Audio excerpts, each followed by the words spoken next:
Hello everyone, welcome in my YouTube channel Aditya the dreamer. आज से हम मॉक टेस्ट की सीरीज स्टार्ट कर रहे हैं। फर्स्ट हमारा जो टेस्ट है आज का वो करंट और जीएस पोर्शन का टेस्ट होगा। इसके बाद जो हम बाकी जो टॉपिक्स हैं आपके उन पर भी लाएंगे। करंट एक वीडियो में तो कंप्लीट नहीं हो पाएगा, तो इसकी शायद से एक और वीडियो या एक और वीडियो, दो वीडियो में कंप्लीट हम करंट कवर कर देंगे। इसलिए इंपॉर्टेंट क्वेश्चंस रहेंगे। 50 क्वेश्चंस में मैंने कवर किया और बहुत सारे पोर्शन कवर किए हैं। तो इंपॉर्टेंट क्या है आज के टेस्ट के बारे में? इंपॉर्टेंट ये देखिए, करंट का टेस्ट है। आज की डेट में ऐसा पॉसिबल नहीं होता एग्जाम्स के अंदर कि आप ये सोच के जाएंगे कि जो मैगजीन में करंट लिखा है उसमें से क्वेश्चन आ जाएगा और काम हो जाएगा। नहीं, पेपर ऐसे नहीं बनते। अब पेपर बनते हैं करंट का पोर्शन प्लस उसका जीएस पोर्शन। ठीक है, क्वेश्चन को आपस में एंटेंगल करके क्वेश्चन बनाया जाता है थोड़ा कंफ्यूज करने के लिए उस टाइम पे, क्योंकि करंट हर किसी को लगता है कि करंट हल्का मैं निकाल दूंगा क्योंकि पढ़ के जाना है जस्ट। ऐसे नहीं है, अभी क्वेश्चन थोड़ा घुमाते हैं। ठीक है, कॉम्पिटिशन टफ है आपका, इसलिए क्वेश्चन थोड़ा घूम के आएगा। तो मेरी कोशिश ये है इस टेस्ट सीरीज के अंदर कि मैं आपको जीएस का पोर्शन कंप्लीट करूंगा, सॉरी करंट का पोर्शन कंप्लीट करूंगा, प्लस उसके साथ जितना जीएस टच होता है वो भी कंप्लीट करूंगा एक साथ। इस वीडियो के स्टार्ट में यही कहूंगा कि आप फर्स्ट अपने आप क्वेश्चन पढ़ के अटैम्प्ट करने की कोशिश कीजिए। पॉज लीजिए वीडियो के अंदर, अटैम्प्ट कीजिए। आपने जब अटैम्प्ट कर लेंगे उसके बाद अपने आंसर को चेक कीजिएगा। उसका रीज़न बताता हूँ। जब आप गलती करते हैं ना, तो आपका माइंड उस गलती की भरपाई करने के लिए फास्ट काम करता है और वो एकदम से जानना चाहता है कि आंसर क्या है। अगर मैंने गलत किया तो आंसर क्या है, तो वो इस तरीके से जल्दी याद करता है। तो ये जो अपॉर्चुनिटी अपने माइंड की है उसको वेस्ट मत कीजिएगा सिर्फ मेरे आंसर देख के। फर्स्ट अपने आप कीजिए, पॉज लीजिए और आंसर सोचिए क्या है, फिर अपना आंसर देखिए। अगर मैच कर रहा तो बेस्ट है।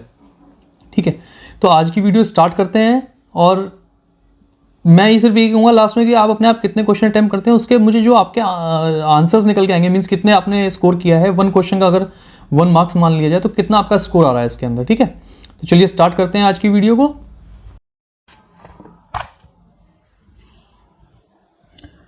तो चलिए स्टार्ट करते हैं अपना टेस्ट।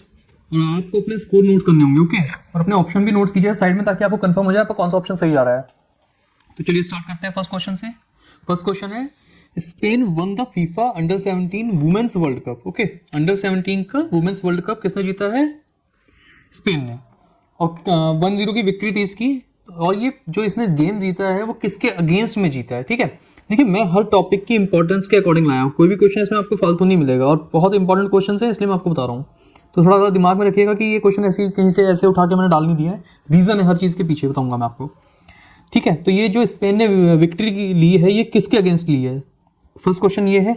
तो आप बताइए कि फाइनल्स में किसको हराया है स्पेन ने? First option Nigeria, second Germany, third Colombia and fourth is France. I hope आपने अपना क्वेश्चन सोच लिया होगा। पॉज ले लीजिएगा उसके लिए, मैं अपना आगे कंटिन्यू करता हूँ। इसका आंसर है कोलंबिया। ओके, इसका आंसर है कोलंबिया। स्पेन ने अपना जो वर्ल्ड कप जीता है अभी अंडर 17 का वुमेन्स वर्ल्ड कप, इसमें किसको हराया है? कोलंबिया को हराया है। कोलंबिया फर्स्ट टाइम फाइनल्स में गया था और 1-0 की विक्ट्री थी। ठीक है, अब ये क्वेश्चन इंपॉर्टेंट क्यों है हमारे लिए? जीता तो स्पेन ने, बट हम क्यों इतना अपने क्वेश्चन में इसमें या अपने करंट में इसको कर रहे हैं? इसका होने का रीजन ये है कि ये जो पूरा टूर्नामेंट था ये इंडिया में हुआ था। ओके, ये रहा। द फाइनल वाज हेल्ड आपका डीवाई पाटिल स्पोर्ट्स स्टेडियम मुंबई में हुआ। ठीक है, the final was held at the DY Patil sports stadium Mumbai. Second thing, ये जो अंडर 17 वर्ल्ड कप था इसका 7th एडिशन है। ओके, ये क्वेश्चन भी आ सकता है कि कौन सा एडिशन है अंडर 17 ये वर्ल्ड कप का। सॉरी 1 सेकेंड, थोड़ा मार्क कर लेता हूँ ज़्यादा ताकि आपके लिए आराम से हो जाएगा बाद में रिवीजन करने के लिए। तो ये अंडर 17 का 7th एडिशन था। और ये जो आपका अंडर 17 वर्ल्ड कप स्टार्ट हुआ है, ये कब से हुआ है? 2008 से स्टार्ट हुआ है। ओके, चलिए नेक्स्ट, इस टूर्नामेंट को जो होस्ट किया गया है इंडिया के अंदर कितनी सिटीज़ में किया गया है? क्वेश्चन यहाँ से भी आ सकता है। तो ये 3 सिटीज़ में होस्ट किया है इंडिया के अंदर। ठीक है, कौन सी सिटी? फर्स्ट है भुवनेश्वर उड़ीसा की, सेकंड है मारगांव गोवा की, और थर्ड है नवी मुंबई महाराष्ट्र की। ठीक है, 3 सिटीज़ में ये पूरे मैचेस हुए हैं। उसके बाद जो इसका मस्कॉट है, इस वर्ल्ड कप का जो मस्कॉट है वो कौन है? ईबा। ओके, नाम दिमाग में रखेगा, ईबा। और ईबा क्या है? ईबा एक एशियाटिक लॉयनस है।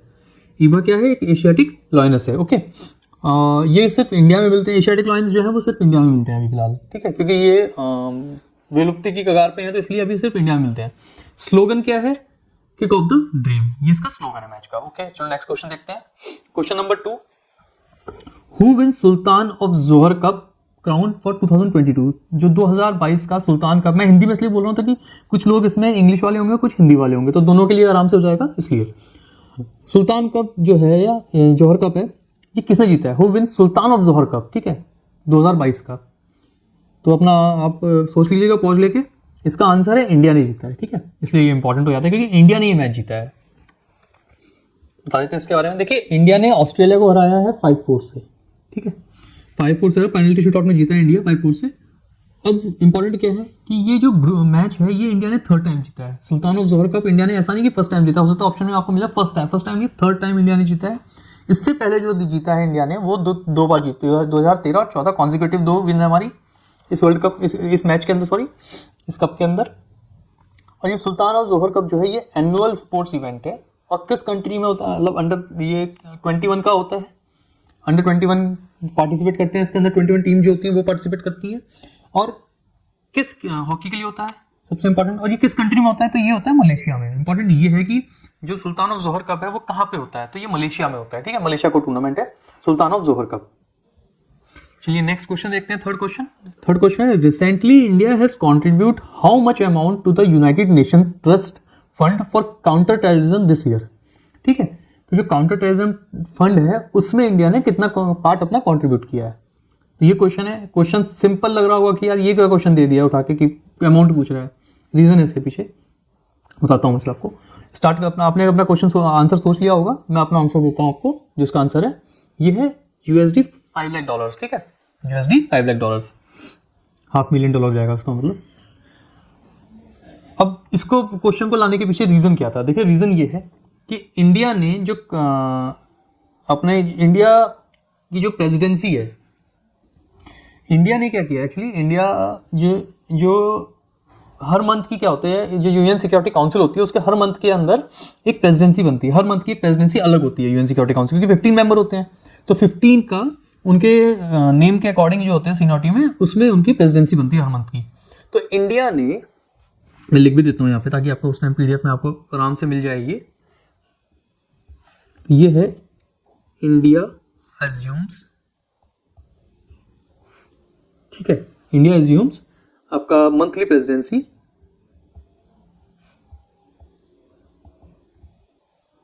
जिसको रेटिंग समझ में आ रही है एक बार सुन लेना आराम से, मैं इसलिए बोल भी रहा हूँ साथ में। अब किसकी मंथली प्रेसिडेंसी, ये इन्होंने किया है UN SECU सिक्योरिटी काउंसिल, ठीक है। India assume monthly presidency of security council कौन से मंथ की, तो ये है दिसंबर 2022, इसलिए ये क्वेश्चन आपके लिए बहुत ज्यादा इंपॉर्टेंट है, ठीक है। दिसंबर 2022 में इंडिया ने एज्यूम किया है मंथली प्रेसिडेंसी UN काउंसिल में, ठीक है। अब एक और इंपॉर्टेंट क्वेश्चन है इसके साथ, जब एज्यूम कर ली है तो इसमें इंपॉर्टेंट ये है कि आखिर इंडिया की तरफ से रेप कौन है हमारे, यानी हमारी रिप्रेजेंटेटिव कौन है, यानी हमारे UN में एम्बेसडर कौन है इस टाइम, ठीक है। क्वेश्चन यही बनेगा कि जो यहाँ से जो हमारे रैप होते हैं वही हमारे मुद्दों को या वही हमारे पॉइंट्स को वहाँ पे उठाते हैं, तो वो कौन है। देखिए इंडिया की तरफ से जो फिलहाल अभी UN में हमारे एम्बेसडर हैं, राइटिंग ऐसी आ रही है, वो है मिसेस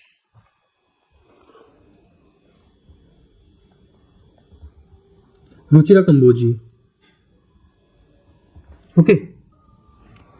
तो हमारे UN में जो एम्बेसडर है वो है मिसेस रुचिरा कंबोजी। ये इंपॉर्टेंट पॉइंट है बहुत, आप इसको नोट कर लीजिएगा या फिर मैं इसके अंदर दिख रहा हूँ।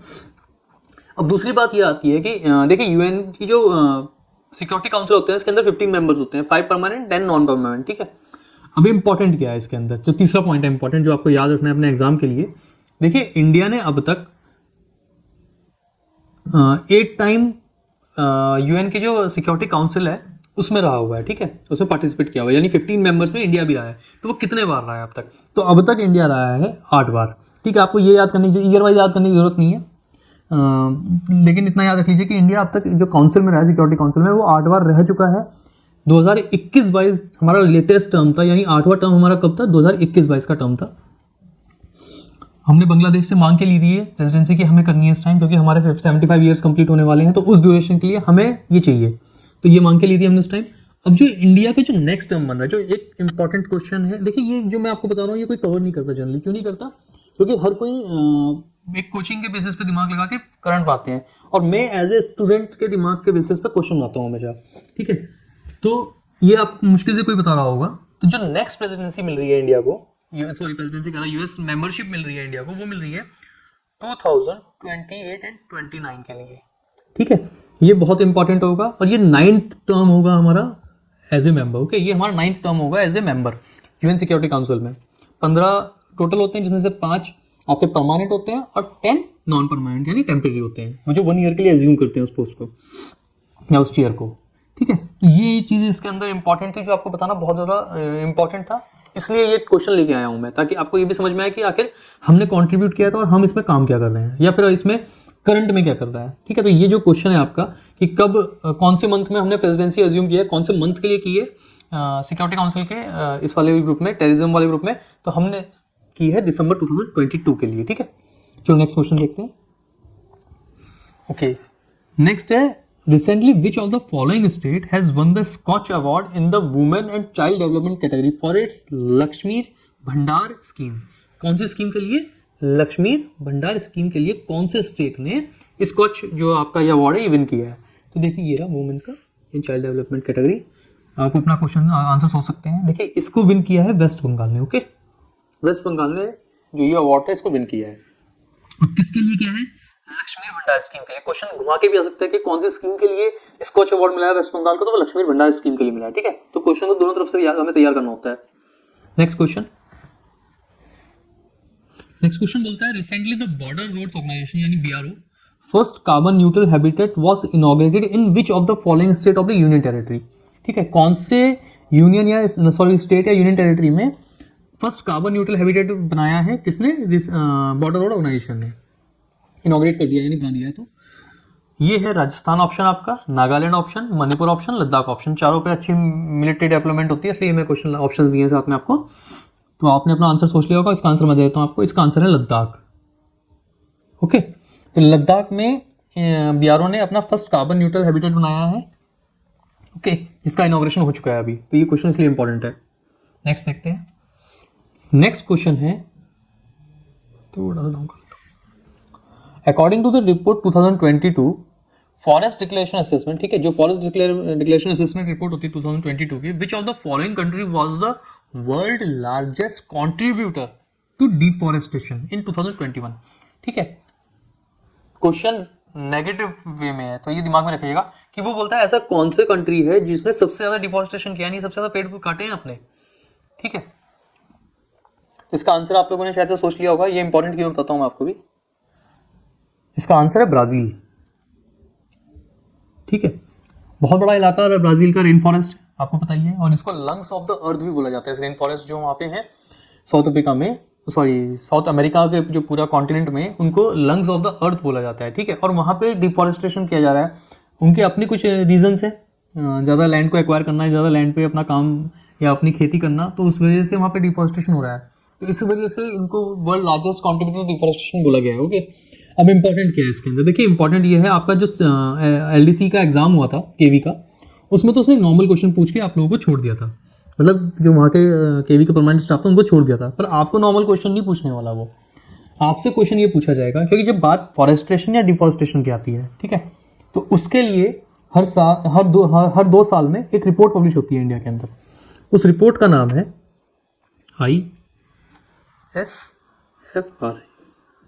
ठीक है, ISFR जो रिपोर्ट होती है वो हर दूसरे साल तो जो ISFR रिपोर्ट होती है आपकी Indian state of forest report, ये बताती है कि आपकी जो हमारी जो कंट्री है उसके जो पूरी जियोग्राफिकल जो हमारी बाउंड्रीज है, जियोग्राफिकल एरिया है जो हमारा, उसके ऊपर कितना फॉरेस्ट है। ठीक है, और या फिर हम कितने कम पे जा रहे हैं, कितने ज़्यादा पे जा रहे हैं। प्लस वो रिपोर्ट स्टेट वाइज भी आती है या डिस्ट्रिक्ट वाइज तक बनती है। स्टेट वाइज तो बड़ी बात हो गया, फिर भी डिस्ट्रिक्ट वाइज तक रिपोर्ट बनती है वो। अब ये रिपोर्ट जो है, इस रिपोर्ट के अंदर 2 पॉइंट आपके इंपॉर्टेंट है। फर्स्ट पॉइंट तो ये कि भैया ये रिपोर्ट है, यानी जो ये रिपोर्ट है किस बेस पे बनती है। देखिए हमारी राष्ट्रीय वन नीति है या नेशनल फॉरेस्ट पॉलिसी है 1988 की, ठीक है, वो पॉलिसी ये बोलती है कि इंडिया के, क्वेश्चन ये आया था आपके एलडीसी में कि इंडिया के कितने पोर्शन पे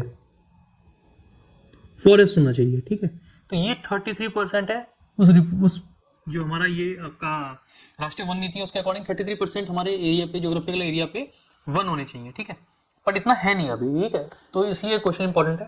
क्वेश्चन वहां से आ रहा है, आपके लिए कहाँ से आएगा वो बताता हूँ मैं आपको।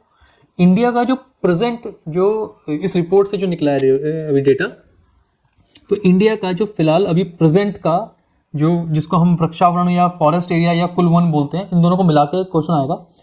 तो कितना कवर है इंडिया का इस टाइम फॉरेस्ट का कवर, ठीक है। तो इंडिया का जो इंडिया की ज्योग्राफिकल लोकेशन है उसके अकॉर्डिंग 24.62%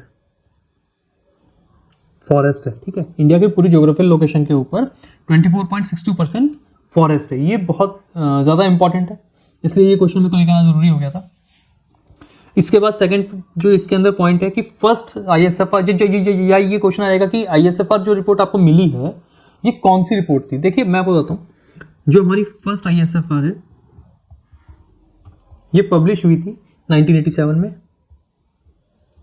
और जो लास्ट है यानी जो हमारी 17th रिपोर्ट है, ठीक है, ये पब्लिश हुई है 2021 में। ये सबसे लेटेस्ट रिपोर्ट है ये वाली, ठीक है।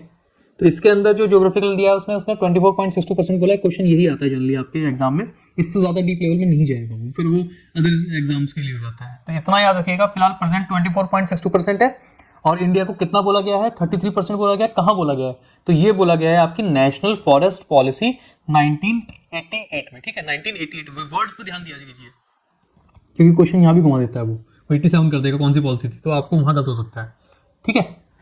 नेक्स्ट, ओके अभी एक ये क्वेश्चन है, recently cricket board of which of the following countries has announced to provide equal pay for both man and women, यानी जो क्योंकि क्रिकेट दोनों फॉर्मेट में खेला जाता है, जेंट्स में भी और लेडीज में भी, ठीक है, मेंस में भी और वुमेन्स में भी, लेकिन इसमें अब तक पे जो है वो हर बोर्ड के अंदर इक्वल नहीं होती थी। तो इंडिया ने ये इनिशिएटिव लिया है फर्स्ट कि भाई हम अपने जितने भी स्पोर्ट्स पर्सन हैं उनको, चाहे वो हम जेंडर न्यूट्रल होते हुए हम सबको इक्वल पे देंगे, ठीक है। अच्छा इनिशिएटिव है ये, अभी तो आपके इसमें काम नहीं आएगा, बट जो मेंस वगैरह लिखेंगे सिविल सर्विसेज का उसमें अच्छा पॉइंट है ये, आप तैयारी कीजिए, आपके भी काम आएगा। ओके, तो ये क्वेश्चन हमारा कंप्लीट हो गया। ज़्यादा हार्ड क्वेश्चन था, सिंपल क्वेश्चन था, आराम से हो गया। नेक्स्ट, जो तराई एलिफेंट रिजर्व है, मैं कंटिन्यू अपनी जो करंट बता रहा हूँ आपको, उसके अंदर आप देखिए कि सारे क्वेश्चन मिलने वाले हैं और बहुत लिंक होके मिलेंगे आपको। जो तराई एलिफेंट रिजर्व है, जो रिसेंटली न्यूज़ है, has approved for establishment relate with which of the following state, ठीक है। जो तराई एलिफेंट रिजर्व किस स्टेट से बिलोंग करता है, ठीक है। तो जो तराई ये एलिफेंट रिजर्व है ये बिलोंग करता है उत्तर प्रदेश से, ठीक है। आप अपना पॉज लेके कर लीजिएगा क्वेश्चन। चलते हैं नेक्स्ट क्वेश्चन में। Okay, question number 9। क्वेश्चन है, recently global TB report 2022 has been released by which of the following organisation. Question simple है, आप आराम से कर लेंगे। कौन सी ऑर्गेनाइजेशन के द्वारा ग्लोबल टीबी रिपोर्ट 2022 पब्लिश की गई है या दी गई है, तो ये दी गई है WHO के द्वारा, ठीक है। WHO ने रिपोर्ट पब्लिश की है। अब है क्या इस रिपोर्ट के अंदर, देखिए ज़्यादा डीप नहीं जाएंगे, सिर्फ नॉर्मल बताता हूँ। इसके अंदर एक रेशियो या एक जो इस रिपोर्ट का मेन एम होता है वो निकालना होता है कितने इंसिडेंसेस होते हैं पॉपुलेशन में पर लाख के ऊपर, ठीक है। तो वो उसी इंसिडेंस के बेस पर रैंकिंग दी जाती है कंट्रीज को। तो देखिए इसका जो बेस लाइन है इस रिपोर्ट का, या इसका जो बेस लाइन बनता है इस पूरी रिपोर्ट के अंदर, वो बनता है 2015 बनता है, और ये बेस लाइन जो था ये 2056 था पर 1 लाख पे, ठीक है। 2056 था पर 1 लाख। तो इस बेस को मानते हुए आगे रिपोर्ट्स बनाई जाती हैं। फिलहाल इंडिया का जो है वो 2022 का लिए जो इन्होंने निकाला है वो निकाला है 2010, ओके। और रैंकिंग मिली है इंडिया को, ये मिली है रैंकिंग इंडिया को 36, हमारी 36 पोजीशन है, ठीक है। तो बस अपने दिमाग में इतना रखिएगा कि ग्लोबल टीबी रिपोर्ट 2022 में पब्लिश हुई है, वो किसने की है, WHO ने की है। जनरली आपसे बेस ईयर तो नहीं पूछेगा, बट वो ये पूछ सकता है कि अगर ज़्यादा डीप में गया कि हमारे इंसिडेंट्स कितने हैं, तो इंसिडेंट्स फिलहाल हुई हमारे 210 इंसिडेंट है पर 1 लाख के ऊपर, ठीक है। इतना क्वेश्चन सिंपल है आपके लिए, इतने से ज़्यादा मुश्किल पूछेगा। उसके बाद नेक्स्ट क्वेश्चन है, recently which of the following state has decided to relocate about 27 tiger from the Pilibhit tiger reserve to the newly notified Ranipur tiger reserve, ठीक है। ऐसा कौन सा स्टेट है जो अपने 27 टाइगर्स को शिफ्ट कर रहा है पीलीभीत टाइगर रिजर्व से रानीपुर टाइगर रिजर्व में, क्वेश्चन ये है। तो इसमें एक क्वेश्चन ये बन सकता है कि पीलीभीत टाइगर रिजर्व कहाँ पे है, तो देखिए ये क्वेश्चन है यूपी में, ठीक है। इस क्वेश्चन का आंसर उत्तर प्रदेश है, ठीक है। पीलीभीत टाइगर रिजर्व वहाँ पे है और वहीं से शिफ्ट कर रहा है वो अपने दूसरे टाइगर रिजर्व के अंदर, तो ये अच्छा क्वेश्चन है, क्योंकि फिलहाल टाइगर और इन सब चीज़ों के वो बहुत मतलब इंडियन गवर्नमेंट बहुत इंपॉर्टेंस दे रही है, तो क्वेश्चन बन सकता है, इसलिए मैं इसको लाया हूँ। Next question, which of the following country will host the 12th world Hindi conference. ठीक है, ये क्वेश्चन इंपॉर्टेंट है बहुत। आप तो शायद से पॉज लेके आप लोगों ने आंसर सोच लिया होगा इसका। इस क्वेश्चन का आंसर है फिजी। ठीक है, जो हमारी 12th जो ये है, ये पेन थोड़ा वो कर लेता हूँ, जो हमारी 12th है वो कहाँ पे हो रही है, फिजी के अंदर। ठीक है, 12th फिजी के अंदर। क्वेश्चन थोड़ा सा घुमा के पूछ सकता है, क्योंकि हिंदी है। देखिए हिंदी है, इंडिया के कंसर्न में अगर ये क्वेश्चन बहुत इंपॉर्टेंट हो जाता है जब बाहर ये इवेंट बनते हैं, इसलिए बहुत इंपॉर्टेंट क्वेश्चन है, इसको दिमाग में रखिएगा आपने। ये इवेंट जो है ये एवरी 3rd ईयर पे, यानी एक हर साल नहीं होता ये क्वेश्चन। ठीक है, मतलब ये इवेंट जो है हर साल नहीं होता, या हर तीसरे साल पे होता है। देखिए ये आदत पड़ चुकी है मुझे 0 लिखने की नंबर से पहले। ये हर 3 साल में होता है। ठीक है, हर 3 साल में होने वाला इवेंट है। उसके बाद स्टार्ट कब हुआ, तो ये स्टार्ट जो हुआ है, ये स्टार्ट हुआ है 1975 में ये इवेंट। ठीक है, अब तक इंडिया में कितने वर्ल्ड हिंदी कॉन्फ्रेंस हो चुके हैं, तो इंडिया में अब तक 3 कॉन्फ्रेंस हो चुकी हैं। ओके, कब कब, 1975, ये शायद से भोपाल में हुई थी।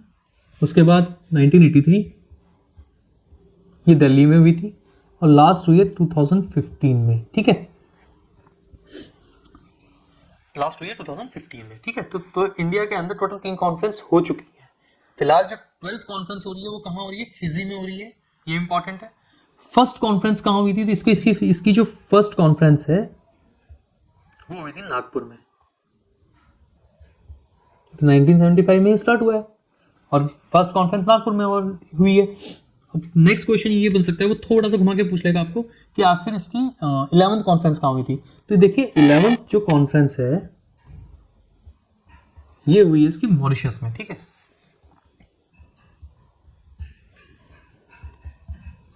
ओके, और जो इसकी 10th है ये हुई थी भोपाल। जैसे मैं ऊपर कल बता चुका हूँ आपको, इसकी जो ये 83 वाली ये हुई है आपकी भोपाल में, और ये 1983 वाली ये हुई है आपकी दिल्ली में। ठीक है, और ये फर्स्ट हुई है नागपुर के अंदर। ओके, हाँ, इस तरीके से मैं कंफ्यूज हुआ बताने में, सॉरी। तो ये इसका पूरा डिटेल है। ये इंपॉर्टेंट क्वेश्चन है, इसको थोड़ा सा एक बार रिवाइज कर लीजिएगा, ये क्वेश्चन आ सकता है आपके एग्जाम में। नेक्स्ट क्वेश्चन देखते हैं, question number 12। Recently which of the following has been declared as the best educational institute in the India in the QS world university ranking sustainability 2023। इस रिपोर्ट के अंदर जो वर्ल्ड रैंकिंग दी गई है US world report में, इसके अंदर question ये है कि किसको इंडिया में टॉप रैंकिंग मिली है इंडिया के लिए। ठीक है, उस यूनिवर्सिटी का या उस जगह का नाम बताना है US वर्ल्ड यूनिवर्सिटी रैंकिंग्स में। और रिपोर्ट क्या है, जिस बेस पे दिया गया सस्टेनेबिलिटी 2023, ये रिपोर्ट है वो। ठीक है, आपने अपना आंसर दे दिया होगा, तो इसका आंसर जो है 1 सेकेंड, हाँ, इसका आंसर वो IIT बॉम्बे ही है। मुझे खड़गपुर देख के मुझे कन्फ्यूजन हो गया, नहीं, इसका आंसर IIT बॉम्बे है। ठीक है, तो IIT बॉम्बे को बेस्ट एजुकेशन इंस्टीट्यूट डिक्लेयर किया गया किसमें, QS वर्ल्ड यूनिवर्सिटी रैंकिंग के अंदर। ठीक है, ये दिमाग में रखिएगा अपने, क्वेश्चन इंपॉर्टेंट है क्योंकि इंडियन की यूनिवर्सिटी और आपका एजुकेशन का पेपर है। उसके बाद नेक्स्ट क्वेश्चन ये आता है, who amongst the following is the author of the book title Spare. ठीक है, इंपॉर्टेंट है बहुत ज़्यादा, इसलिए लाया हूँ मैं स्पेयर। तो विच was recently seen in news. ठीक है, तो ये स्पेयर बुक किसने लिखी है, ये लिखी है प्रिंस हैरी ने। ठीक है, नेक्स्ट क्वेश्चन देखते हैं। जिस क्वेश्चन के अंदर जीएस पार्ट होगा वो मैं आपको बता चलूंगा साथ में, क्योंकि इंपॉर्टेंट हो जाता है। Question 14, recently which of the following organisation has release the report emission gap report 2022। ठीक है, एमिशन गैप रिपोर्ट 2022 किसने पब्लिश की है। ठीक है, तो ये पब्लिश की है UNEP ने, यूनाइटेड नेशंस एनवायरमेंट प्रोग्राम के थ्रू ये रिपोर्ट पब्लिश की गई है। ठीक है, इस रिपोर्ट के अंदर जो हमारी ग्रीन हाउस गैसेज होती हैं, इसके एमिशन के ट्रेंड को चेक किया जाता है कि कौन कितना ज़्यादा एमिटर है, कितना बड़ा एमिटर है। ठीक है, टॉप में हमेशा आपका US चाइना ये रहते हैं, लेकिन इंडिया भी टॉप 4 में रहता है। ठीक है, क्योंकि और दूसरी बात, टॉप 4 का मतलब ये नहीं कि हम बहुत ज़्यादा कर जाते हैं, हम उनसे हाफ टू हाफ करते हैं। इसलिए ये क्वेश्चन इंपॉर्टेंट है और ये आता है ऐसा, क्योंकि ग्रीन हाउस वगैरह इन सब गैसेस के ऊपर ये क्वेश्चन बनते हैं, या फिर आपसे रिपोर्ट ही पूछ लेगा किसने रिपोर्ट दी है, एमिशन गैप रिपोर्ट। तो नेक्स्ट क्वेश्चन देखते हैं। नेक्स्ट क्वेश्चन है question number 15, recently world energy outlook. ठीक है, रिपोर्ट का नाम क्या है, वर्ल्ड एनर्जी आउटलुक। ठीक है, 2022 report was released by which of the following organisation. ठीक है, ये रिपोर्ट जो है वर्ल्ड एनर्जी आउटलुक, इसको किसने पब्लिश किया या किसने रिलीज किया है? तो इसका आंसर है इंटरनेशनल एनर्जी एजेंसी ने। ठीक है, आईईए ने इसको रिलीज किया है। देखिए आसान तरीका होता है याद करने का, रिपोर्ट के साथ आप ये वर्ड याद कीजिए। ठीक है, इतना बड़ा याद करने की जरूरत नहीं है, सिर्फ वर्ड याद कीजिए, माइंड को कम काम मिलता है तो जल्दी याद कर लेता है। ठीक है, इंटरनेशनल एनर्जी एजेंसी ने वर्ल्ड एनर्जी आउटलुक 2022 रिलीज की है। बस क्वेश्चन इतना ही आएगा आपसे, इससे डीप नहीं जाएगा वो। उसके बाद नेक्स्ट क्वेश्चन है, recently the 8th edition of the world green economic summit 2022 was held in which of the following countries. तो जो world green energy economic summit है, ये कहाँ पे हुई है फिलहाल? ठीक है, ये क्वेश्चन है। क्वेश्चन का आंसर आप अपना सोच के देख लीजिए, मतलब चेक कर लीजिएगा। बाकी इसका जो आंसर है वो आंसर है इसका यूएई। ओके, यूएई में हुई है समिट, 8th एडिशन था इसका। Next, what is the rank of India in the global innovation index 2022? ठीक है, which was recently release by the world intellectual property organisation. ठीक है, जो विपो है आपका वर्ल्ड इंटेलेक्चुअल प्रॉपर्टी ऑर्गेनाइजेशन, ये हर साल global innovation index report publish करती है। ठीक है, तो 2022 के लिए इस रिपोर्ट के अंदर इंडिया की क्या पोजीशन है? तो इसके अंदर इंडिया की पोजीशन 40 है। ठीक है, क्वेश्चन में ज़्यादातर आपसे रिलेट करके लाया हूँ, मैं आपका एजुकेशन बैकग्राउंड को टच करते हैं क्वेश्चन। चलिए नेक्स्ट एक क्वेश्चन देखते हैं। नेक्स्ट क्वेश्चन है, recently who amongst the following from India has been honoured with the change maker award at the UN SDG action award 2022 held in Bonn, Germany. ठीक है, question के option दिए हुए हैं, Falguni Nair, Indira Nooyi, Srishti Bakshi and Aditi Gupta. I hope आपने अपना answer सोच लिया होगा। इसका आंसर है सृष्टि बख्शी। डायरेक्ट क्वेश्चन है, अवार्ड से रिलेटेड, यूएस में एसडीजी एक्शन अवार्ड 2022, और इससे आंसर डायरेक्ट, इसमें ज़्यादा कुछ वो नहीं है घुमाने का, सिर्फ आपको नाम याद करना है इस क्वेश्चन के साथ। ओके, नेक्स्ट क्वेश्चन करते हैं। Question number 19, what was the name of the operation which was recently launch by central bureau of investigation CBI against illicit drug trafficking network. ठीक है, जो गैर कानूनी ड्रग ट्रैफिकिंग नेटवर्क होते हैं उनके अगेंस्ट में जो सीबीआई ने एक अपना ऑपरेशन लॉन्च किया था, उसका नाम क्या है? ऑपरेशन का नाम है ऑपरेशन प्रहार, ऑपरेशन हिम्मत, operation gland slam and operation Garuda. आप अपना आंसर सोच सकते हैं। ये क्वेश्चन देने का मेरा एक रीजन है, क्योंकि क्वेश्चन कहीं ना कहीं आपके एग्जाम से रिलेट करेगा अभी। तो इसका आंसर आप लोगों ने सोच लिया होगा, इसका आंसर है ऑपरेशन गरुड़ा। ठीक है, अब ये क्वेश्चन डालने के पीछे रीजन क्या है? देखिए थोड़ा सा एक आपको वहां पे कंफ्यूजन करने वाले क्वेश्चन मिलेंगे। ठीक है, क्यों मिलेंगे? जो सीबीआई है इसका एक ऑपरेशन है मेघ चक्र, इसलिए सीबीआई वाले क्वेश्चन लेके आया हूं मैं, ताकि आपको थोड़ा दिमाग में रहे। क्योंकि जस्ट मेघ चक्र क्या है? मेघ चक्र जो रिलेट करता है वो चाइल्ड ट्रैफिकिंग से करता है। ठीक है, तो सीबीआई प्लस इंटरपोल, इन दोनों ने मिलकर एक ऑपरेशन चलाया था जिसका नाम था मेघ चक्र। ठीक है, क्योंकि मेघ चक्र क्या है? ये चाइल्ड ट्रैफिकिंग को कंट्रोल करता है।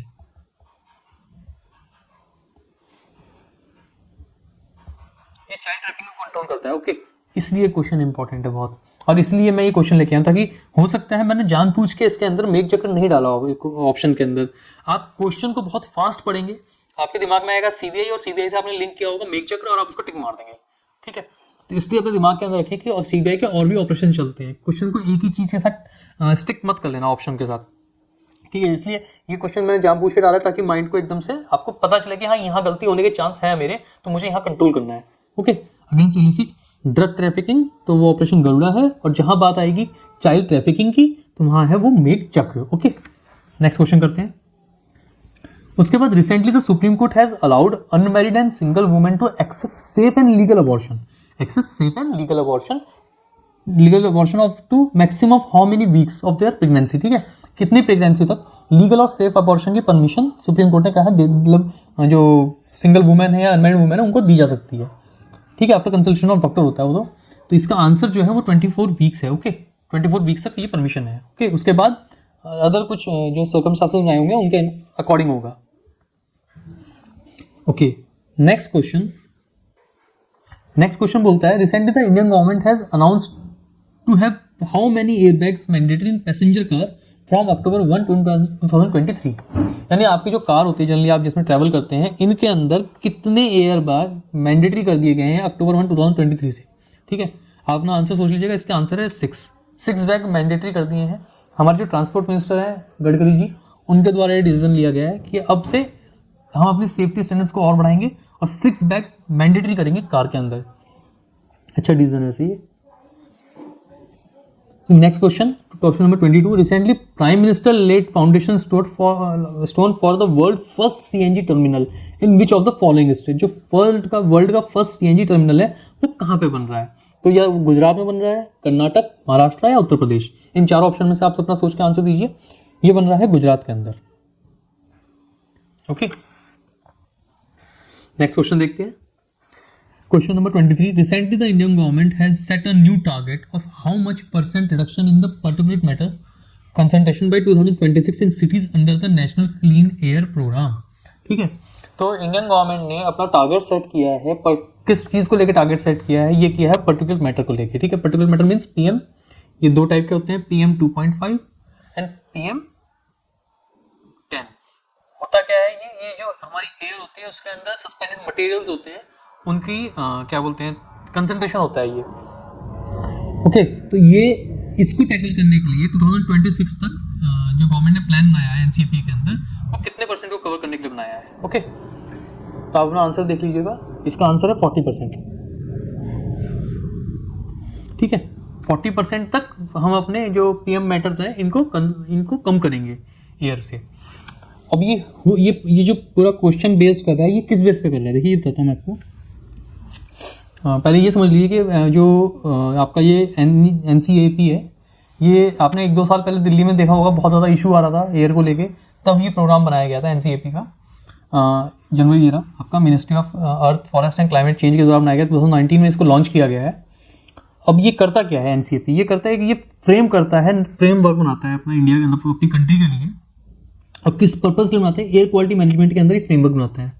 ठीक है, और इसके अंदर एक और चीज़ जो इन्होंने मेन रखा है, वो ये रखा हुआ है कि टाइम बाउंडेड रिजल्ट्स की डिमांड करता है ये। ठीक है, कि हम एक टाइम बाउंड करेंगे, उतने टाइम दिया जाएगा कि इतना टाइम तक हमें ये पर्टिकुलर या ये काम हमें खत्म करना है। ठीक है, इसमें ये नहीं होगा कि टाइम छोड़ दिया जाएगा, टाइम इंपॉर्टेंट है। अब मैं आपको क्यों बता रहा हूँ ये सब कुछ? इसलिए बता रहा हूँ, इसके अंदर एक क्वेश्चन और बनने के चांस हैं कि आखिर इसके अंदर कितनी सिटीज़ को कवर किया गया। क्वेश्चन देगा कि पूरे इंडिया को कवर किया गया, इंडियन सिटीज़ को कवर किया गया पूरी, तो पूरी इंडियन सिटीज़ को नहीं किया गया। इस प्रोग्राम के अंदर जो कवर किया गया है, ये 102 सिटीज़ को कवर किया गया है, 23 स्टेट्स की। ठीक है, और इनको भी वर्ड क्या बोला जाता है? Non attainment cities. अब नॉन अटेनमेंट सिटीज़ का मतलब क्या है? देखिए, जिन पिछले 5 साल के अंदर जिन सिटीज़ का जो एयर के अंदर जो PM का कंसंट्रेशन है, वो हमारे एक स्टैंडर्ड लेवल से बहुत ज़्यादा कम है, उन सब सिटीज़ को कैटेगरी बनाई है जिसका नाम रखा गया नॉन अटेनमेंट सिटीज़। उन सब का उसके अंदर रखा गया, और वो 102 सिटीज़ हैं जिसके अंदर ये प्रोग्राम लाया जाएगा, और वहाँ पे PM को 40% तक कंसंट्रेशन जो है उसको कम किया जाएगा। अब इम्पॉर्टेंट ये है कि क्या ये इनिशियल ऐसे स्टार्ट हुआ था? नहीं, ये एक्चुअली जो प्रोग्राम था, इस प्रोग्राम का टारगेट 20 to 30% था, और टारगेट ईयर 2024 था। ठीक है, और लेकिन अब गवर्नमेंट ने क्या किया है, इसका टारगेट भी बढ़ा दिया है, और जो टारगेट ईयर था उसको भी आगे बढ़ा दिया है। तो अब टारगेट हो गया 40%, और जो टारगेट ईयर है वो 2026 तक हो गया है। ओके, इसलिए ये क्वेश्चन इंपॉर्टेंट है, इन दोनों वर्ड को याद कर लीजिएगा आपका 2026। और इससे पहले टारगेट क्या था? 2024 तक 20 to 30% PM मैटर को कम करना। ओके, चलते हैं नेक्स्ट क्वेश्चन की तरफ। क्योंकि देखिए, कुछ ना कुछ ये रिसेंट न्यूज़ में है, इसलिए क्वेश्चन को लाना बहुत ज़रूरी है, ताकि आपके माइंड में रहे कि हाँ, इस टाइप का क्वेश्चन भी है। नेक्स्ट क्वेश्चन देखते हैं 24 number. Recently, who amongst the following has been appointed as the first European woman to command International Space Station? ठीक है, अब इस क्वेश्चन का आंसर आप दीजिए, और इसमें एक थोड़ा लॉजिक भी बताऊंगा मैं आपको क्वेश्चन को देने के पीछे। इसका आंसर है, देखिए मैं बताता हूँ। इसका आंसर है वो है समंथा क्रिस्टोफोर्टी, ये इसका आंसर है। देखिए, नाम जो है समंथा है, तो कहीं ना कहीं हम इंडियंस के साथ रिलेट कर लेते हैं। ठीक है, हो सकता है क्वेश्चन कहीं और घुमा दे वो थोड़ा सा आपके लिए, तो आप थोड़ा दिमाग में रखिएगा कि ये फर्स्ट यूरोपियन वुमन होंगी जो कि कमांड करेंगी ISS को, इंटरनेशनल स्पेस स्टेशन करेंगी। ये किस कंट्री से बिलोंग करती है, ये किस कंट्री की मूल है? ठीक है, क्वेश्चन यही बनता है कि किस कंट्री की मूल है। तो देखिए, ये इंडिया की मूल नहीं है, ये इटालियन है। ठीक है, ये चीज़ दिमाग में रखिएगा, समंथा नाम होने से इंडियन नहीं हो जाएगा, वो इटालियन है। ठीक है, तो थोड़ा सा माइंड में रखिएगा। और ये क्वेश्चन भी इंपॉर्टेंट है कि first European women to command ISS को कमांड करनी बहुत बड़ी बात है ये। तो ये समंथा क्रिस्टोफोर्टी है। चलिए नेक्स्ट क्वेश्चन देखते हैं। Recently which of the following cities has been adjourned the cleanest city of India? ठीक है, मोर देन 1 लाख पॉपुलेशन में इन द स्वच्छ सर्वेक्षण अवार्ड 2022। इसका आंसर जनरली सबको पता होगा कि इसका आंसर इंदौर है। ठीक है, क्वेश्चन अच्छा है इसलिए मैं लेके आया हूँ। अच्छा, अब क्वेश्चन स्टार्ट होते हैं। मतलब अब तक तो जो क्वेश्चन कराया वो बहुत सारे जीएस पार्ट के थे, अब ये बिल्कुल एग्जैक्टली करंट पे बेस्ड है क्वेश्चन। इसको करते हैं। ठीक है, question recently who among the following was awarded the Nobel prize 2022 for medicine oblique psychology. ठीक है, अपना क्वेश्चन अपने माइंड में सोच सकते हैं। इसका आंसर है सवांते पाबो। ओके, इसका आंसर है सवांते पाबो। अब सवांते पाबो ये इनको क्यों मिला है? देखिए इन्होंने क्या किया है, इन्होंने हमारे जो टू ह्यूमन काइंड के जो हमारे अर्लीस्ट एंसेस्टर है ना, उनकी आइडेंटिटी को जेनेटिक के थ्रू इन्होंने डिस्कवर करने की या उसको प्रोसेस करने, इवोल्यूशन करने की कोशिश की है, और उसको चेक करने की कोशिश की कि आखिर इससे ह्यूमन इवोल्यूशन को और कैसे और कितना जाना जा सकता है। ठीक है, ये कहना चाह रहे हैं बेसिकली, ये कहना चाह रहे हैं कि जो जेनेटिक आइडेंटिटी है हमारे दो एंसेस्टर की, उनके बारे में इन्होंने कुछ डिस्कवरी की है, और वो हेल्प करेगी किसमें, आगे हमारा जो ह्यूमन इवोल्यूशन है हमारा अब तक, उसके लिए। देखिए इसके अंदर एक क्वेश्चन आता है, थोड़ा सा अगर वो हार्ड लेवल पे चला जाएगा तो वो क्वेश्चन ये पूछ लेगा आपसे कि अब तक जो हमारे एंसेस्टर हैं वो कौन कौन है, या उनका क्रम पूछ लेगा आपसे कि वो किस क्रम में लगे हुए हैं। ठीक है, तो हमारे जो एंसेस्टर्स हैं, देखिए उनका जो नाम दिया जाता है वो इस तरीके से लिया जाता है। सबसे पहले आते हैं एस्ट्रोपिक्टेसिस। ठीक है, एस्ट्रोपिक्टेसिस। उसके बाद आते हैं होमो हैबिलियस। ठीक है, थर्ड आते हैं होमो इरेक्टस। फोर्थ आते हैं होमो सेपियंस। अब होमो सेपियंस जो फर्स्ट वाले होमो सेपियंस हैं, इनको बोला जाता है नियंदरथैलेसिस। ठीक है, नियंदरथैलेसिस बोला जाता है। और जो फोर्थ हमारे आते हैं, है तो होमो सेपियंस के साथ ही, बट जो अब सबसे लेटेस्ट माना जाता है वो माना जाता है होमो सेपियंस सेपियंस को, जो कि हम हैं आज के। ठीक है, जो होमो सेपियंस नियंदरलैंडिस है, इनको विलुप्त मान लिया जाता है कि ये विलुप्त हो गए थे। अब फिलहाल कुछ दिन पहले ये भी न्यूज़ में थे, इनके विलुप्ति का जो कारण था उसके ऊपर दोबारा से रिसर्च स्टार्ट हुई है, तो ये फिर से न्यूज़ में आ चुके हैं। तो इसलिए याद रखिएगा, होमो सेपियंस सेपियंस जो लास्ट वाले हैं वो बिल्कुल करंट के हैं। उससे पहले होमो सेपियंस नियंदरलैंडिस थे, उससे पहले होमो इरेक्टस थे, होमो हैबिलियस आपके उससे पहले, तो सबसे पहले जो थे उनको ऑस्ट्रेलोपिक्टेसिस बोला जाता है। ठीक है, तो ये थोड़ा सा माइंड में अपना रखिएगा कि क्वेश्चन बन सकता है, क्योंकि इस क्वेश्चन के साथ रिलेट करेगा वो। तो नेक्स्ट क्वेश्चन देखते हैं। नेक्स्ट क्वेश्चन है recently who amongst the following was not awarded with Nobel prize 2022 for economics. ठीक है, इकोनॉमिक्स का जो नोबेल प्राइज है वो 3 पर्सन्स को दिया गया है। इनमें से ऐसे कौन है जिनको आपको नोबेल प्राइज इकोनॉमिक्स का नहीं दिया गया है? ठीक है, क्वेश्चन ये है, आप अपना टाइम ले लीजिएगा। देखिए इसका आंसर है ये थर्ड वन, जो आपके मॉर्टन मेल्डल है, इनको केमिस्ट्री में दिया गया है। ठीक है, इनको इकोनॉमिक्स में नहीं दिया है, बाकी इनको और इनको इकोनॉमिक्स में दिया गया है। ठीक है, नोबेल प्राइज। ठीक है, चेक कर लेते हैं आंसर को। इकोनॉमिक साइंस में दिया गया है, देखिए नोबेल वो दिया गया है बेन बर्नांके को, डगलस डायमंड को और फिलिप डेब्रिक को। ठीक है, और किस चीज में दिया गया है इनको? बैंक्स ऑफ फाइनेंशियल क्राइसिस की जो रिसर्च की है ना, उसके ऊपर इनको नोबेल प्राइज दिया गया है। ओके, नेक्स्ट क्वेश्चन देखते हैं। ओके, ये क्वेश्चन बहुत इंपॉर्टेंट है क्योंकि करंट में बहुत कंटिन्यू बना रहा है। Recently the indigenous light combat helicopter LCH was formally inducted into the Indian air force at the Jodhpur airbase. Okay, Jodhpur airbase पे किया गया था इसको इंडक्ट, राजस्थान में। The helicopter will be called by which of the following name, ये किस नाम से जाना जाएगा? जो ये हमने LCH इंडिया में अपने आर्मी के अंदर जो इंडक्ट किया है, एयरफोर्स के अंदर, सॉरी आर्मी में, एयरफोर्स में इंडक्ट किया है, ये किस नाम से जाना जाएगा? तेज मार्क 1, चीता, रुद्रा मार्क 1 या प्रचंड? ठीक है, अपना आंसर सोच लीजिए। इसका आंसर है प्रचंड। जनरली मेरे को पता है ये क्वेश्चन ज़्यादातर लोगों को पता होगा, बट फिर भी थोड़ा सा कंफ्यूज कर सकता है, मैंने नाम ऐसे डाले और वहाँ पे भी आपको ऐसे ही मिल सकते हैं, बिल्कुल नज़दीक नज़दीक का नाम मिल सकते हैं। ओके, चलिए नेक्स्ट क्वेश्चन देखते हैं। Question number 29, the second edition of the UN world geo spatial information congress, ठीक है, 2022 will be organised in which of the following cities. ठीक है, ये किस सिटी में ये जो कॉन्फ्रेंस है होने वाली, बहुत इंपॉर्टेंट है ये, इसलिए मैं आपको बता रहा हूँ। एक तो सबसे बात रिसेंट की है, सेकेंड ही कॉन्फ्रेंस है, तो इसलिए अब ये इसका आंसर बताइए। बेंगलुरु में हो रही है इंडिया में, मुंबई में हो रही है, हैदराबाद में हो रही है या न्यू दिल्ली में हो रही है? आई थिंक इसका आंसर आपने सोच लिया होगा, इसका आंसर है हैदराबाद। ठीक है, तो जो UN world geo spatial information Congress हो रही है सेकंड, ये हो रही है हैदराबाद के अंदर। अच्छा, इंपॉर्टेंट ये हो जाएगा कि क्वेश्चन हो सकता है वो मल्टी ऑप्शन दे और आपसे पूछ ले फर्स्ट कहाँ हुई है। ठीक है, तो फर्स्ट हुई है चाइना में। चाइना में ये इनका डेकिंग, जिनजियांग जो प्रोविंस है उसके अंदर डेकिंग एक जगह है, वहाँ पे ये फर्स्ट कॉन्फ्रेंस हुई थी। ठीक है, तो थोड़ा इसको माइंड में रखिए क्योंकि ये क्वेश्चन इंपॉर्टेंट है, सेकेंड ही कॉन्फ्रेंस है और वो भी इंडिया में हो रही है। ओके, नेक्स्ट क्वेश्चन करते हैं, question number 30। Recently the Nobel prize in physics 2022 was awarded to Alain Aspect, France के हैं, जॉन एफ क्लॉजर यूएसए के, और एंटोन जेलिंगर ऑस्ट्रिया के हैं, sorry, for their work on which of the following field, किस field के लिए इनको नोबेल जो दिया जा रहा है फिजिक्स में, ये किस फील्ड के लिए दिया जा रहा है, इनको किस फील्ड में इन्होंने काम किया है, इस वजह से इनको नोबेल दिया जा रहा है। तो ये डार्क मैटर के फील्ड में इन्होंने काम किया है, इवोल्यूशन ऑफ स्टार्स के फील्ड में काम किया है, क्वांटम मैकेनिक्स के फील्ड में काम किया है, या इवोल्यूशन ऑफ न्यूट्रिनोज के फील्ड में काम किया है। ठीक है, तो आपने अपना आंसर आई थिंक सोच लिया होगा। इसका आंसर है क्वांटम मैकेनिक्स। ठीक, क्वांटम मैकेनिक्स के फील्ड में इन्होंने काम किया है।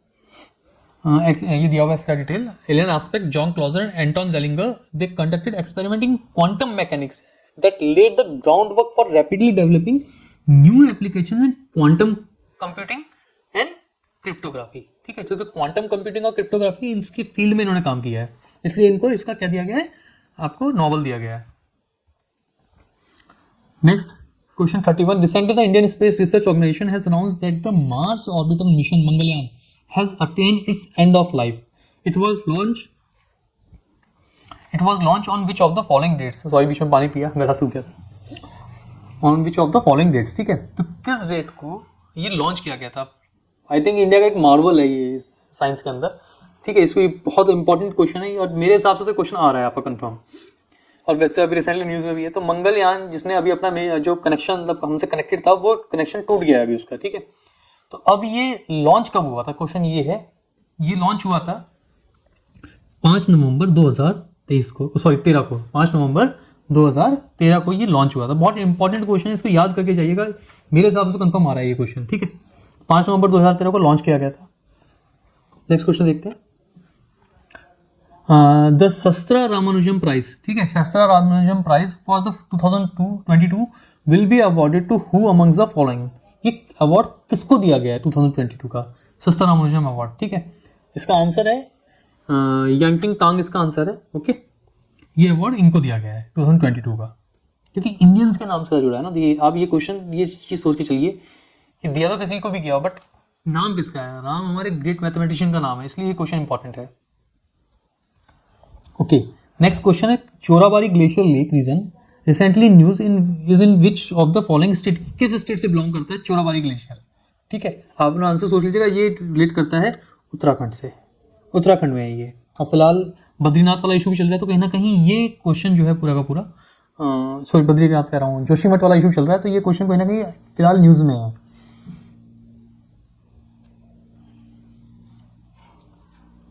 जोशीमठ वाला भी आपका क्वेश्चन अभी खैर इतनी जल्दी नहीं आएगा वो, क्योंकि अभी तो उसमें रीजंस पे काम चल रहा है उसके। अभी तो फिलहाल जो बता रहे हैं कि ग्लेशियर का मलबा आया था उसकी वजह से है, बट अभी आगे रिसर्च होगी तब पता चलेगा फाइनली। अभी तो डिजास्टर मैनेजमेंट वालों के लिए क्वेश्चन है वो फिलहाल। ओके, नेक्स्ट करते हैं 34 नंबर।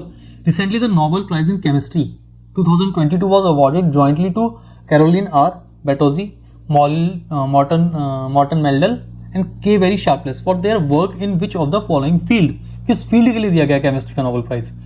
क्या ये डीएनए कटिंग टेक्नोलॉजी के लिए दिया गया है, या फिर क्रिस्पर 9 के लिए दिया गया है, या click chemistry and bioorthogonal chemistry के लिए दिया गया है, या लिथियम आयन बैटरीज के लिए दिया गया है? ठीक है, केमिस्ट्री का। ठीक है, फील्ड सारे बहुत इंपॉर्टेंट है और बहुत लेटेस्ट, सब मतलब सबके सब फिलहाल करंट में न्यूज़ में है ये सब। तो जो एक बार पर्टिकुलर पढ़ के जाएगा उसी का क्वेश्चन निकलने वाला है, नहीं तो कंफ्यूज हो जाएगा। देखिए, ये इसका आंसर है click chemistry and bioorthogonal chemistry. इसमें ये केमिस्ट्री का नोबेल प्राइज दिया गया है।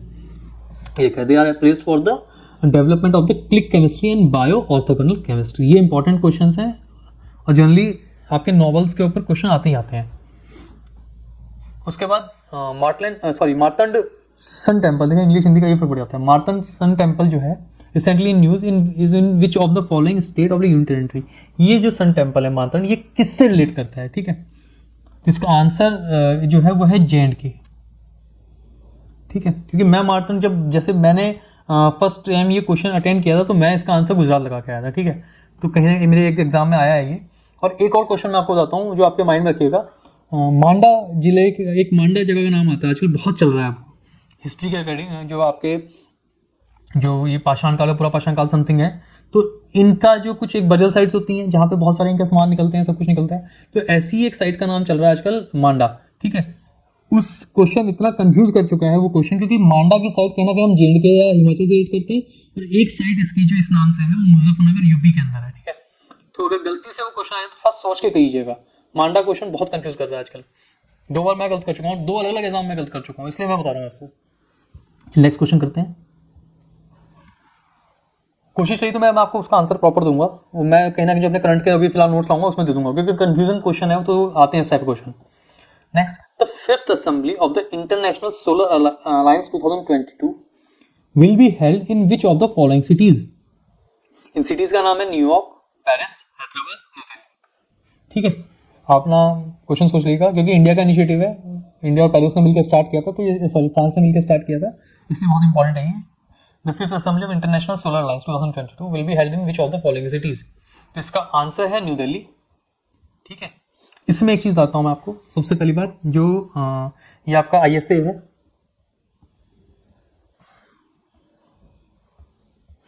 इसका हेडक्वार्टर जो है वो गुरुग्राम में है। ठीक है, दूसरी सबसे इंपॉर्टेंट बात, इसकी जो फर्स्ट मीटिंग हुई थी, ठीक है, ये जो असेंबली जो होती है इसकी ISA की, ये फर्स्ट असेंबली हुई थी, ये 2018 में हुई थी। ठीक है, फर्स्ट 2018 में हुई थी। कहाँ पे हुई थी? ये ग्रेटर नोएडा और NCR रीजन को लिया गया था। सेकंड वाली भी इंडिया में हुई है, न्यू दिल्ली में। ठीक है, इसलिए क्वेश्चन बहुत इंपॉर्टेंट है, क्योंकि ये इंडिया से रिलेटेड है। नेक्स्ट क्वेश्चन करते हैं इसका। ओके, question number 37। Recently the Indian railway has announced that it plans to achieve net zero carbon emission by which of the following year. Net zero carbon का जो टारगेट सेट किया है railway ने, वो कौन सा साल तक के लिए किया है? तो इसका आंसर है 2030 तक के लिए टारगेट सेट किया गया है। ओके, 2030 तक के लिए टारगेट सेट किया गया है। चलिए नेक्स्ट क्वेश्चन करते हैं। क्वेश्चन है, education 4.0 India 2022 report was released by which of the following organisation. ये किस ऑर्गेनाइजेशन ने रिपोर्ट रिलीज की है 2022 की? India 4.0 education 4.0 India. तो आपने अपना आंसर सोच लिया होगा, ये रिपोर्ट रिलीज की है आपकी WEF ने, ओके, वर्ल्ड इकोनॉमिक फोरम ने। कंफ्यूज मत कीजिएगा, साथ में NITI Aayog, world bank, NCERT दिया हुआ है, इनके साथ नहीं जा रहा है। ये वर्ल्ड इकोनॉमिक फोरम की रिपोर्ट है, education 4.0 India. Okay, next question करते हैं। World mental health day is observed on which of the following days every year. ठीक है, क्वेश्चन आपके इस टाइप के उसमें पूछे हुए हैं LDC एग्जाम में, इसलिए क्वेश्चन रखना जरूरी थे। तो जो वर्ल्ड मेंटल हेल्थ डे है वो किस तारीख को ऑब्जर्व किया जाता है या किस तारीख को मनाया जाता है? ठीक है, तो ये मनाया जाता है 10 अक्टूबर को।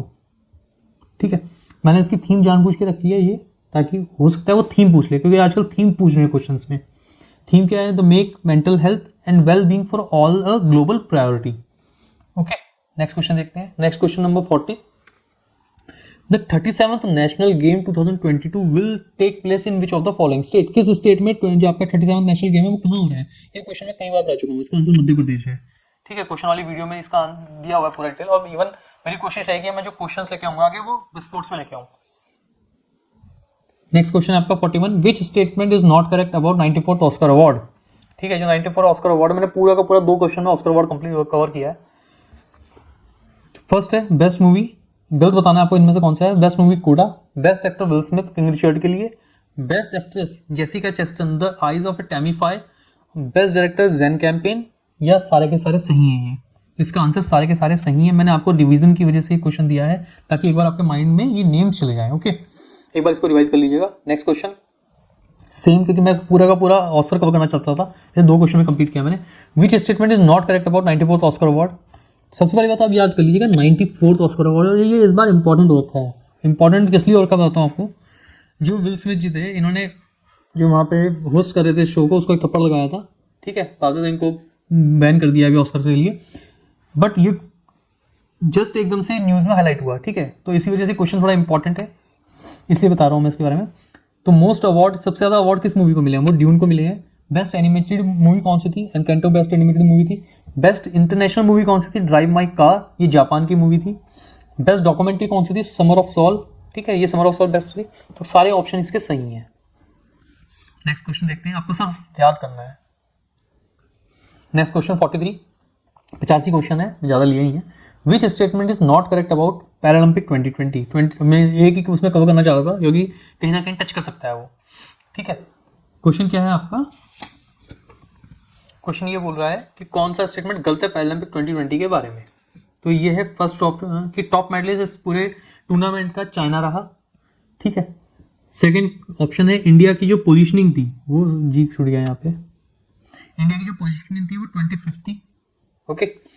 इंडिया ने 5 गोल्ड 8 सिल्वर और 6 ब्रॉन्ज जीते हैं, और या फिर अवनी लखेरा ने 2 मेडल जीते हैं इस टूर्नामेंट में। तो इसका आंसर जो है वो आंसर है इसका बी, ठीक है। इंडिया की पोजीशन 24th थी, ये इसका आंसर है, ठीक है। थोड़ा सा माइंड में रखिएगा, क्वेश्चन थोड़ा सा घुमाएगा हल्का सा। तो टॉप मेडलिस्ट चाइना ही था, इंडिया की पोजीशन 24th थी। इंडिया ने जो मेडल्स लिए 5 गोल्ड 8 सिल्वर 6 ब्रॉन्ज लिए हैं, और अवनी लखेरा जो थी इन्होंने 2 मेडल जीते हैं, 1 गोल्ड और 1 ब्रॉन्ज जीता था इन्होंने शूटिंग के अंदर। गोल्ड जीता इन्होंने 10 मीटर के अंदर, और जो ब्रॉन्ज जीता था वो 50 मीटर में जीता था। नेक्स्ट क्वेश्चन, वो क्वेश्चन पैरालंपिक से था, ये टोक्यो ओलंपिक से क्वेश्चन, ठीक है। क्वेश्चन क्या है कि which statement is not correct about और टोक्यो ओलंपिक 2020, कौन सा स्टेटमेंट गलत है। टॉप मेडलिस्ट इस पूरे टूर्नामेंट में चाइना था। दूसरा, सॉरी मैं टिक मारता जा रहा हूँ, गलत कर रहा हूँ, ऑप्शन पढ़ रहा हूँ जस्ट। टॉप मेडलिस्ट चाइना था। सेकंड, इंडिया की पोजीशनिंग जो थी, यहाँ पे जी छूटा हुआ है, इंडिया की जो पोजीशनिंग थी 48 थी। थर्ड, इंडिया ने 1 गोल्ड 2 सिल्वर 4 ब्रॉन्ज जीते हैं। या फिर चौथा option, India beat Germany to win bronze medal in field hockey, ठीक है। इनमें से कौन सा ऑप्शन गलत है। देखिए क्वेश्चन, इसका जो ऑप्शन है वो ए गलत है, और ये बहुत इंपॉर्टेंट है इसलिए बता रहा हूँ मैं आपको। इसका रीजन क्या है ऑप्शन का गलत होने का। देखिए लास्ट डे तक, जिस दिन ओलंपिक कंप्लीट होने वाला था, तो जो लास्ट डे तक था, लास्ट डे तक चाइना के जो मेडल थे वो 38 थे, और जो यूएस के मेडल थे वो 37 थे, ठीक है। एक बिल्कुल कहते हैं इसको लोकल लैंग्वेज में बोलते हैं, मूछ वाली बात आ गई थी, नाक वाली बात आ गई थी, नाक कटने वाली थी वहाँ पे अमेरिका की, क्योंकि वर्ल्ड ग्लोबल लीडर अमेरिका है और वो स्पोर्ट्स में पीछे हो गया। हुआ ये कि जो लास्ट डे था, लास्ट डे यूएस ने 2 गोल्ड मेडल जीते हैं, ठीक है। और गोल्ड मेडल जीत के यूएस पहुंच गया 39 पे, और चाइना रह गया 38 पे, सॉरी चाइना रह गया 38 पे, ठीक है। तो कहीं ना कहीं यूएस ने अपनी नाक बचा ली थी लास्ट डे तक, और बहुत सस्पेंसफुल पूरा डे था वो। इस वजह से ये क्वेश्चन बहुत ज़्यादा इंपॉर्टेंट है, और इस वजह से टॉप मेडलिस्ट में चाइना लिखा है मैंने जहाँ पूछ के टोक्यो ओलंपिक में। तो इसको थोड़ा सा एक बार ध्यान से पढ़ के जाइएगा, लिस्ट होगी तो वो भी पढ़ के जाएगा, या फिर मैं प्रोवाइड कर दूंगा आपको, ओके। तो ये क्वेश्चन इंपॉर्टेंट है आपका। Next, which one is not correctly match, क्योंकि डेट्स वाले क्वेश्चन भी आए हुए हैं इसलिए ये क्वेश्चन पूछा गया है, okay. Which one is not correctly match, कौन सा एक ऐसा है जो करेक्टली मैच नहीं है, ठीक है। तो ओजोन डे सितंबर 16 में बनता है, ये बहुत इंपॉर्टेंट क्वेश्चन है, कई एग्जाम में देख चुका हूँ मैं इसको, पता नहीं क्या है सब, मतलब ये क्वेश्चन के अंदर स्पेशलिटी है, कई एग्जाम में देख चुका हूँ मैं इसको। उसके बाद इंटरनेशनल लिटरेसी डे, यार छूटा हुआ है, इंटरनेशनल लिटरेसी डे ये 8 सितंबर को मनाया जाता है, बिल्कुल सही है, इंटरनेशनल लिटरेसी 8 सितंबर को मनाया जाता है। उसके बाद next world population day, world population 11 जुलाई को मनाया जाता है, ये भी सही है बिल्कुल। और जो नेशनल गर्ल चाइल्ड डे है ये कब मनाया जाता है, देखिए ये स्कूल से मनाया जाता है, आपके केवी के जो स्कूल्स हैं इनके अंदर ये डे मनाया जाता है, इसलिए क्वेश्चन बहुत इंपॉर्टेंट है। ये मनाया जाता है 24 जन को, तो ये यहाँ पे गलत ऑप्शन, ठीक है। तो ये इसका ऑप्शन गलत है, ये वाला टिक हो जाएगा इसका। नेक्स्ट क्वेश्चन करते हैं, which one is not correctly match, same question है, मतलब सेम मीन्स पैटर्न वही रहेगा आपका, मैच द फॉलोइंग वाला। तो क्वेश्चन क्या बोलता है आपका, वर्ल्ड मलेरिया डे कब मनाया जाता है 25 अप्रैल को, वर्ल्ड टीबी डे 24 मार्च को मनाया जाता है, इंटरनेशनल वुमेंस डे 8 मार्च को मनाया जाता है, वर्ल्ड वाइल्ड लाइफ डे 4 मार्च को मनाया जाता है। तो ये क्वेश्चन है, इसका आंसर देने की कोशिश कीजिएगा। देखिए वर्ल्ड मलेरिया डे तो 25 अप्रैल को ही मनाया जाता है, टीबी डे भी 24 मार्च को मनाया जाता है, 24 मार्च को मनाया जाता है। उसके बाद इंटरनेशनल जो वुमेंस डे है ये 8 मार्च को मनाया जाता है, इंटरनेशनल वुमेंस डे 8 मार्च को मनाया जाता है। लेकिन जो वर्ल्ड वाइल्ड लाइफ डे है, ओके, ये 3 मार्च को मनाया जाता है, मेरा बर्थडे आता है इस दिन 3 मार्च को, ओके। तो वर्ल्ड वाइल्ड लाइफ डे 3 मार्च को मनाया जाता है, इसे मैंने अपने बर्थडे से याद किया हुआ, खैर वैसे। नेक्स्ट क्वेश्चन, ये क्वेश्चन बहुत इंपॉर्टेंट है, ध्यान से सुन लीजिएगा इस क्वेश्चन को, इसमें से शायद से ही क्वेश्चन अलग का आने वाला है, कुछ ऐसा स्पेशल है इस क्वेश्चन के अंदर जो मैं बोल रहा हूँ आपको जान पूछ के, ओके। क्वेश्चन क्या है, which one is not correctly matched, कौन सा करेक्टली मैच नहीं कर रहा अपनी डेट्स के साथ। वर्ल्ड सॉइल डे 4 दिसंबर को मनाते हैं, वर्ल्ड एड डे 1 दिसंबर को मनाते हैं, तो बहुत सिंपल है। International day for elimination of violence against women ये 25 नवंबर को मनाया जाता है, या लास्ट इंटरनेशनल मून डे 20 जुलाई को मनाया जाता है।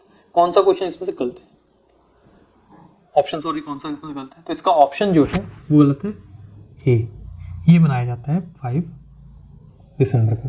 ठीक है, ये लिया, लेकिन क्वेश्चन लाने का रीज़न क्या था पीछे, इस क्वेश्चन को लाने का मेन रीज़न ये था, ये वाला, क्योंकि ये फर्स्ट टाइम बनाया गया है, ठीक है, और ये डिक्लेयर भी जो किया गया है वो यूएन के द्वारा किया गया है, ठीक है, तो इसलिए इंटरनेशनल मून डे 20 जुलाई डिक्लेयर किसने किया, यूएन ने किया, ये फर्स्ट मतलब इंटरनेशनल डे ऑफ मून था, ठीक है, इसलिए ये बहुत ज्यादा इंपॉर्टेंट है और इसलिए वजह से इस क्वेश्चन को मैं लेके आया हूँ। ओके, नेक्स्ट क्वेश्चन करते हैं, थोड़ा सा लंबा जा रहा है बट क्वेश्चन को कहीं ना कहीं डिस्कस करना पड़ेगा। 48 in which city 14th masala Congress is schedule, 14 masala Congress कहाँ पे शेड्यूल हुई है, क्योंकि मसाला वर्ड आया है तो थोड़ा सा क्वेश्चन कहीं ना कहीं इंडिया से बहुत ज्यादा रिलेट कर जाता है, इसलिए क्वेश्चन इंपॉर्टेंट है। 14 मसाला कांग्रेस कहाँ पे हुई, तो 14 मसाला कांग्रेस आपकी मुंबई में हुई है। ओके, नेक्स्ट क्वेश्चन देखते हैं, in which city 108 Indian Science Congress is scheduled, कौन सी सिटी में 108वां इंडियन साइंस कांग्रेस शेड्यूल हुआ है, तो ये हुआ है नागपुर में। ओके, अब आगे के जो दो नेक्स्ट क्वेश्चन है ये इतने इंपॉर्टेंट है आपके एग्जाम के लिए कि इनको आप रट्टा बजा लीजिए, लेकिन इनको याद कर लीजिएगा। Who win global teacher prize 2021, क्योंकि आप टीचर का एग्जाम दे रहे हैं, इस क्वेश्चन को तो कोई छोड़ने वाला है, ये तो आएगा। Who win global teacher prize 2021, किसने ग्लोबल टीचर प्राइज जीता है 2021 का, ठीक है, इसका आंसर आप सोच लीजिए, बहुत इंपॉर्टेंट क्वेश्चन है इसलिए मैं कह रहा हूँ आंसर सोच लीजिए।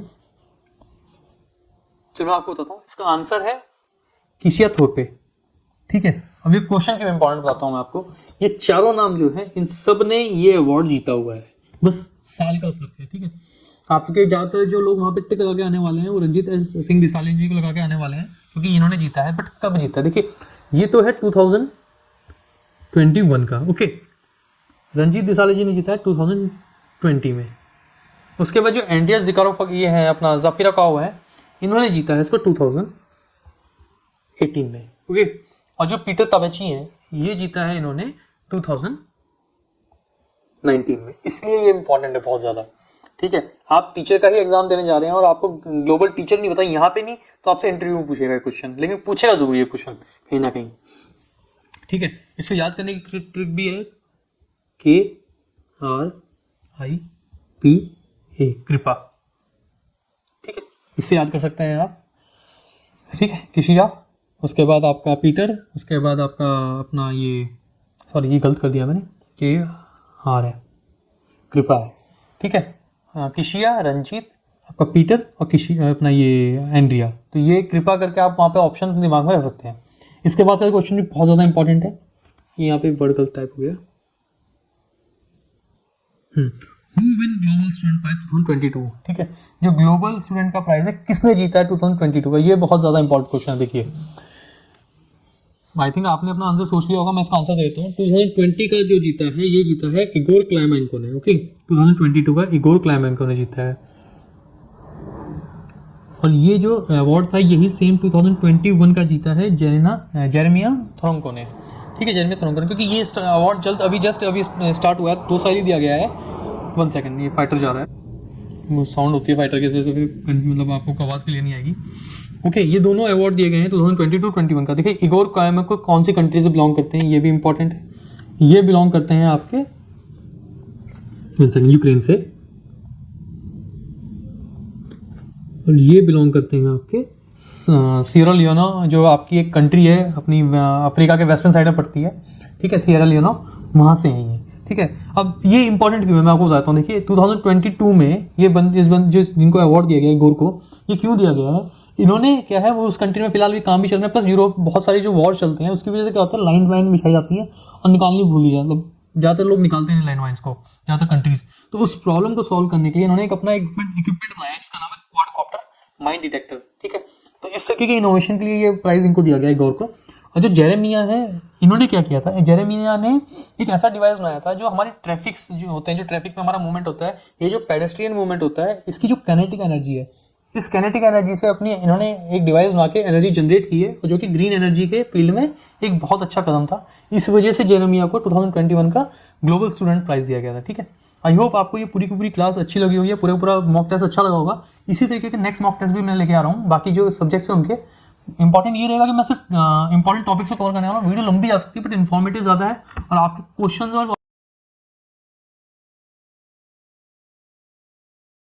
आपके पॉइंट्स को बहुत ज़्यादा कवर किया जाएगा। ओके, तो चलिए मिलते हैं नेक्स्ट टेस्ट में, तब तक के लिए thank you and bye bye.